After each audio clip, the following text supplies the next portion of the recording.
4. The sense of collective belonging. Nationalism spread when people begin to believe that they are all part of the same nation, when they discover some unity that binds them together. But how did the nation become a reality in the minds of people? How did people belonging to different communities, regions, or language groups develop a sense of collective belonging?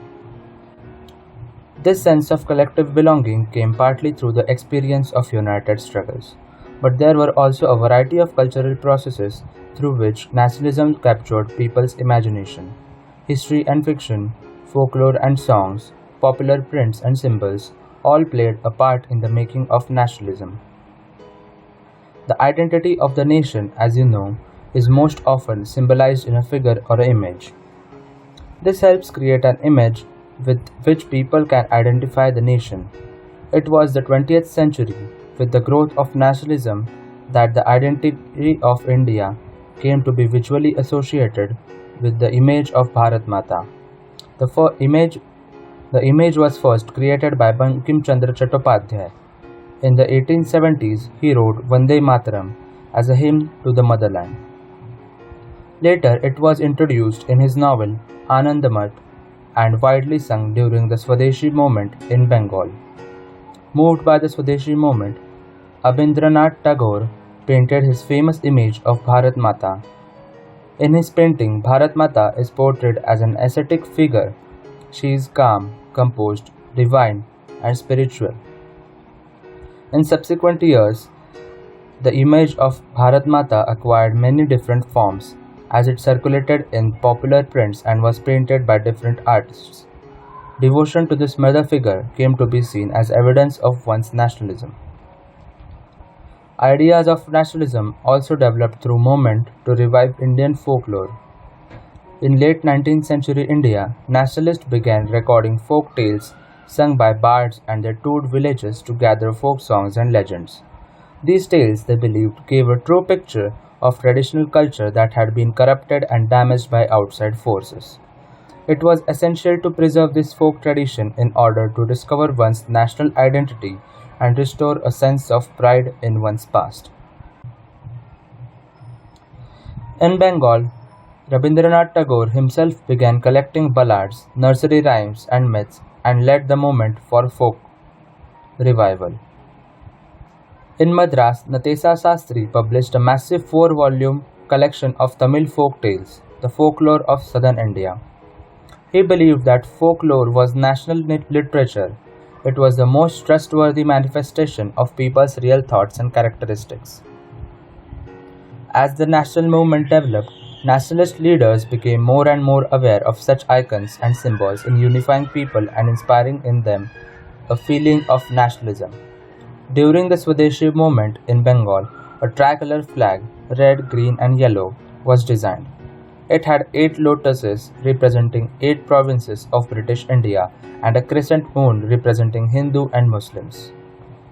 By 1921, Gandhiji had designed the Swaraj flag. It was again a tricolor, red, green and white, and had a spinning wheel in the center, representing the Gandhian ideal of self-help. Carrying the flag, holding it aloft during marches became a symbol of defiance. Another means of creating a feeling of nationalism was through reinterpretation of history. By the end of the 19th century, many Indians began feeling that to instill a sense of pride in the nation, Indian history had to be thought about differently. The British saw Indians as backward and primitive, incapable of governing themselves. In response, Indians began looking into the past to discover India's great achievements. They wrote about the glorious developments in ancient times, when art and architecture, science and mathematics, religion and culture, law and philosophy, crafts and trade had flourished. This glorious time, in their view, was followed by a history of decline, when India was colonized. These nationalist histories urged the readers to take pride in India's great achievements in the past and struggle to change the miserable conditions of life under British rule. These efforts to unify people were not without problems.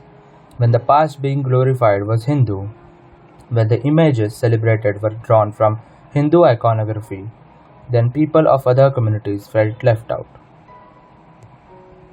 Conclusion. A growing anger against the colonial government was thus bringing together various groups and classes of Indians into a common struggle for freedom in the first half of the 20th century. The Congress, under the leadership of Mahatma Gandhi, tried to channel people's grievances into organized movements for independence. Through such movements, the nationalists tried to forge a national unity. But as we have seen, diverse groups and classes participated in these movements with varied aspirations and expectations.